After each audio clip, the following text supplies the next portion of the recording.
ബന്ധപ്പെട്ട് ഒരിക്കലും പ്രതീക്ഷിക്കാത്തൊരു വിധിയാണ് വന്നിരിക്കുന്നത്. എല്ലാവരും ഞെട്ടിച്ച ഒരു വിധിയാണ് വന്നിരിക്കുന്നത്. ഇത് പിന്നെ ഈ കൊലക്കേസ് നടന്ന അന്ന് തൊട്ട് ഇതറിയാവുന്ന ഈ സംഭവം അറിയാവുന്ന എല്ലാവർക്കും സംശയമില്ലാത്ത ഒരു കാര്യമാണ് ഇത് ഇങ്ങനെ ക്രൂരമായി വെട്ടി കൊലപ്പെടുത്തിയതാണ് എന്നുള്ളത്. പിൽക്കാലത്ത് നടന്ന അന്വേഷണങ്ങളൊക്കെ പ്രാരംഭത്തിലൊരു അന്വേഷണത്തിൻ്റെ പ്രാരംഭഘട്ടത്തിൽ ചില തകരാറുകളുണ്ടായിരുന്നു. അതിന് ശേഷം നടന്ന അന്വേഷണത്തിലൊക്കെ വ്യക്തമായ തെളിവ് വന്നതാണ്. വ്യക്തമായ തെളിവ് വന്നു. അതുമാത്രമല്ല, കേസ് തെളിവുകൾ ശക്തമായതുകൊണ്ട് പ്രതികൾക്ക് ജയിലിൽ തന്നെ കിടക്കേണ്ടി വന്നു. അത് കഴിഞ്ഞ് ട്രയൽ നടന്നാൽ ശിക്ഷ കിട്ടുമെന്ന് ഉറപ്പിച്ച ഒരു കേസാണ്. ഒരു ചെറിയ ശിക്ഷ പോലും ഇല്ലാതെ എല്ലാവരെയും വെറുതെ വിട്ടിരിക്കുന്നത്. അതുകൊണ്ടാണ് എല്ലാവരെയും ഞെട്ടിച്ച ഒരു വിധിയാണ് എന്ന് പറയുന്നത്. അത് ഇപ്പോൾ വിധി പകർപ്പ് വരുമ്പോഴേ ഇതിന് ആധാരമായ കാരണങ്ങൾ അറിയുള്ളൂ. പക്ഷേ നമുക്ക് പ്രഥമദൃഷ്ട്യാ തോന്നുന്നത് കേസ് നടത്തിപ്പിൽ പ്രോസിക്യൂഷന് സീരിയസ് ആയിട്ടുള്ള തകരാറ് സംഭവിച്ചിട്ടുണ്ട് എന്നാണ്. നടത്തിപ്പ്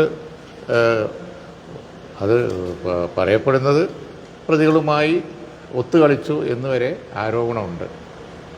പ്രോസിക്യൂഷൻ്റെ ഈ കേസ് നടത്തിപ്പ് വേറെ, അന്വേഷണം കഴിഞ്ഞ് പിന്നെ നടത്തിപ്പ് വേറെ ഒന്നാണല്ലോ. നടത്തിപ്പിലും ഒരുപാട് തകരാറുകൾ ഉണ്ടായിട്ടുണ്ട് എന്നാണ് പറയുന്നത്. എന്തായാലും വളരെ നിർഭാഗ്യകരമായ ഒരു കാര്യമാണ് സംഭവിച്ചിരിക്കുന്നത്. ഇങ്ങനെ ഉത്തരേന്ത്യയിൽ പോലും സംഭവിക്കാറില്ല. ഇത്ര ക്രൂരമായ കൊലപാതകം വർഗീയ അന്തരീക്ഷം ഉണ്ടാക്കാൻ വേണ്ടി കരുതിക്കൂട്ടി ചെയ്ത ഒരു കാര്യം, സംശയലേശം എന്നെ തെളിഞ്ഞ കാര്യം, അത് കോടതിയിലെത്തുമ്പോൾ വെറുതെ വിട്ടുപോകുന്നു എന്നുള്ളത് സാധാരണ നോർത്ത് ഇന്ത്യയിൽ പല കേസുകളിൽ പോലും കാണാത്ത ഒന്നാണ് കേരളത്തിൽ സംഭവിച്ചിരിക്കുന്നത്, ഇപ്പോൾ സംഭവിച്ചുകൊണ്ടിരിക്കുന്നത്. അതാണ് ഞാൻ പ്രോസിക്യൂഷൻ എന്ന് പറഞ്ഞാൽ സർക്കാരാണല്ലോ. പ്രോസിക്യൂഷൻ എന്ന് പറഞ്ഞാൽ സർക്കാർ തന്നെയാണല്ലോ. ലാഘവത്തോടു കൂടി കൈകാര്യം ചെയ്തില്ല എങ്കിൽ കേസ് ശിക്ഷിക്കപ്പെടേണ്ടതാണ്.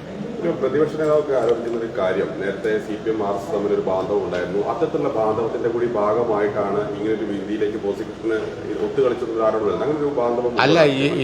ഇത് ഇപ്പോൾ നാളെ വിധി പകർപ്പ് വരട്ടെ, അപ്പോൾ കൂടുതൽ പറയാം എന്താണ് കാരണം പറഞ്ഞിരിക്കുന്നത്. എന്തായാലും ഇതിലൊരു ഒത്തുകളി ഉണ്ട്, ആ കാര്യത്തിൽ സംശയമില്ല. എങ്ങനെ ആണ് പ്രോസിക്യൂഷനും പ്രതികളും ഒത്തുകളിച്ചത് എന്നുള്ളത് നോക്കേണ്ടിയിരിക്കുന്നു. പക്ഷേ നോർമലായിട്ടുള്ള ഒരു സംഭവമല്ല ഇത്, സാധാരണഗതിയിൽ നടക്കേണ്ട ഒരു സംഭവമല്ല. സീരിയസ് ആയിട്ടുള്ള എന്തോ ഒത്തുകളി ഉണ്ട് എന്നുള്ളത് ഉറപ്പാണ്. മറ്റൊരു കാര്യം, ഈ വിഷയം